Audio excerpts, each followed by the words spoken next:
$5 billion oil pipeline project between Uganda and Tanzania has sparked a major climate and environmental uproar. The mega project has met strong opposition from rights activists and environmental groups. They say it threatens the livelihoods of tens of thousands of people and fragile ecosystems in the region. Ugandan and Tanzanian governments have dismissed these concerns, saying the pipeline is necessary to turbocharge their economies. Uganda and Tanzania are set to begin work on a massive crude oil pipeline in just a few months. Two NGOs warned earlier in the year that the pipeline would emit up to 34 million tons of CO2 per year into the atmosphere, far more than the combined greenhouse gas emissions of Uganda and Tanzania.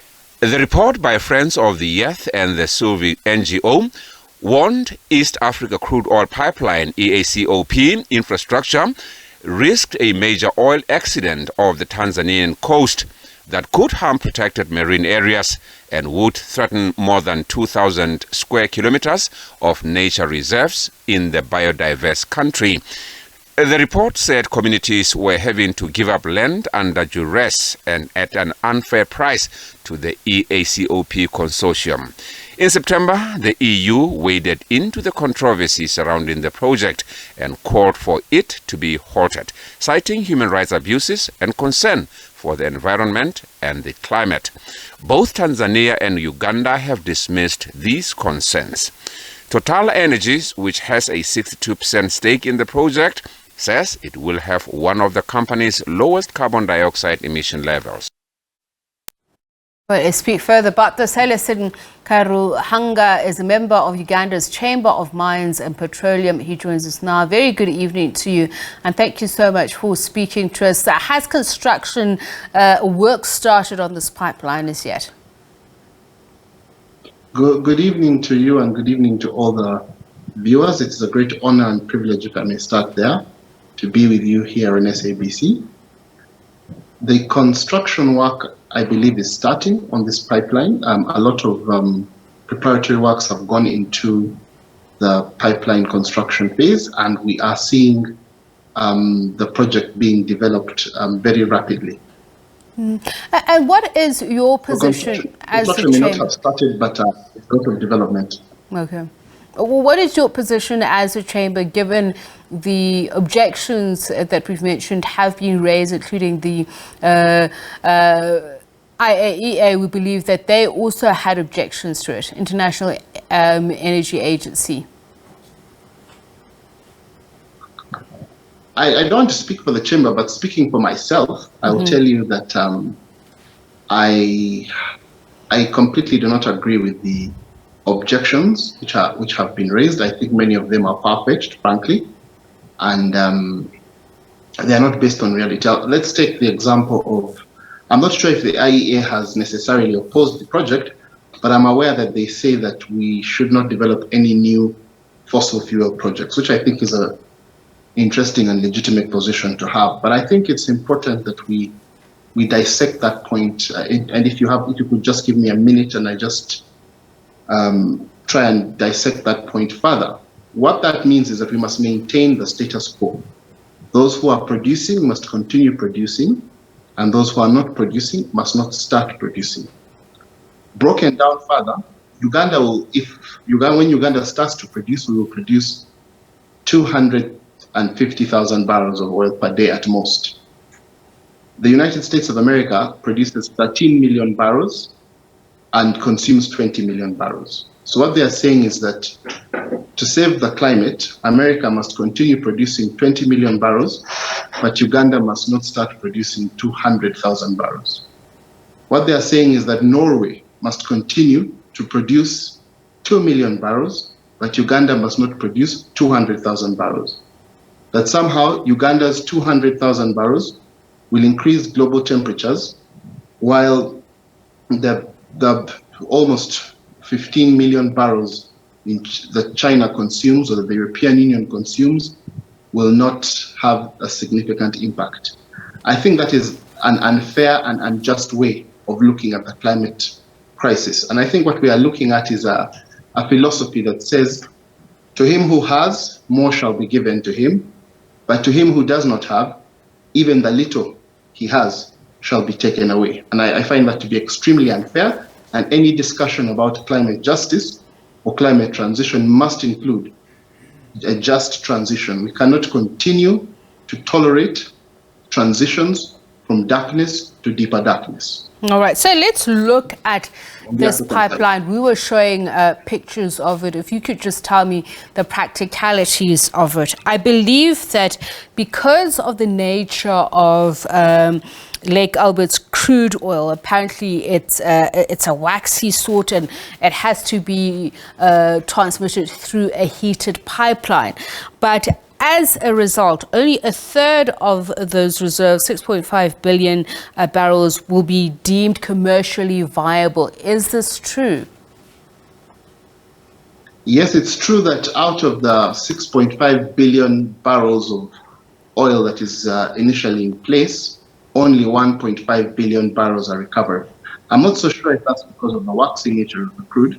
I think it's just the nature of reservoirs, oil and gas reservoirs around the world. I don't think you're able ever to, with the current available technologies, extract all the oil from a reservoir. So I think a large chunk of the oil will certainly not be recovered, and we will be recovering 1.5 billion barrels of oil over a 25-year period. Okay, so when is the first oil expected to be tapped then? We are expecting first oil by the end of the first quarter, latest end of the first quarter of 2025. Mm-hmm. And that's we're also looking, hopefully, at the beginning of that quarter in 2025.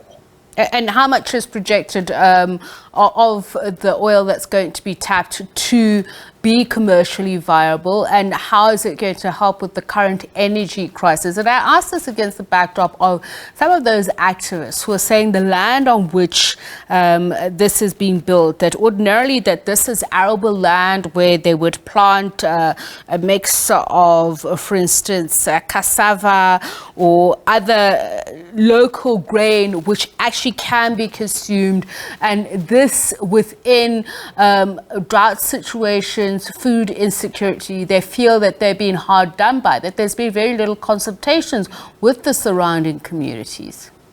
So I'm just trying to understand and balance the outputs of this vis-a-vis the damage which is said could be done, or the insecurity that it will be imbuing.